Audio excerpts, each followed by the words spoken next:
Hi, this is Bradford. I'm going to be detailing the process and reasoning behind the creation of my alternative album cover for Lorn's The Maze to Nowhere. In this video, I'll cover what went into the development of the cover, including my stylistic inspiration, interpretation, process, and reflection on the final piece. I hope you enjoy seeing how I came up with the design.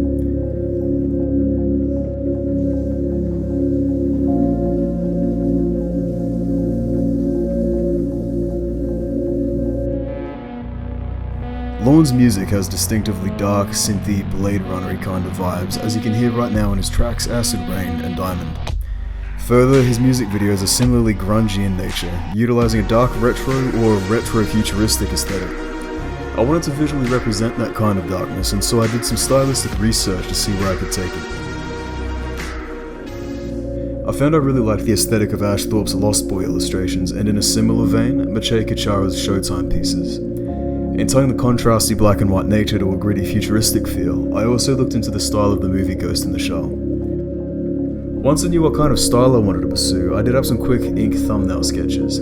Afterwards, I pushed and fleshed out the designs in Photoshop, using a drawing tablet to sketch out the ideas to a higher fidelity. I didn't want to spend too long on these, just enough time to get some new ideas on the table, and then pick one to pursue for the final. I decided on the one of a synthetic man being disassembled against a clean white background. I really liked how the dark mechanical forms contrasted with the white space, allowing me room to place text and other stylistic elements cleanly while providing a strong graphic read. I took to Photoshop again and began to block out the primary forms in the cover.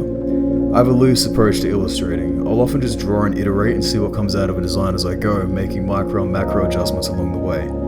That was the case for this piece. I'll let the time-lapse run for a while to show how I approached drawing it up.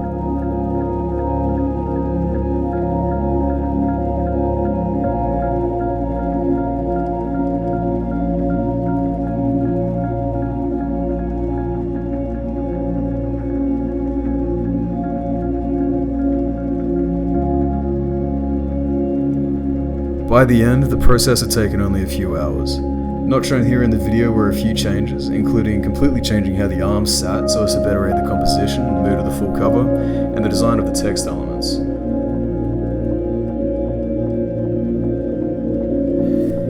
I enjoyed the process of building out this design. The imagery of the robot being deconstructed by machinery suits the vibe I get from the music in The Maze to Nowhere. Dark, gritty, slightly disturbing sci-fi.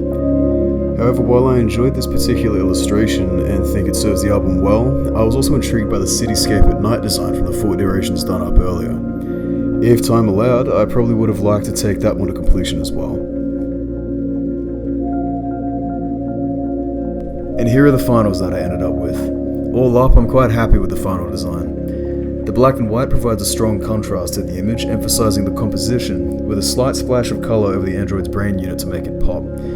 To me, this piece evokes a melancholy, edgy kind of mood, which is in line with what I got from listening to The Maze from Nowhere. Alright, thanks for watching, that's all.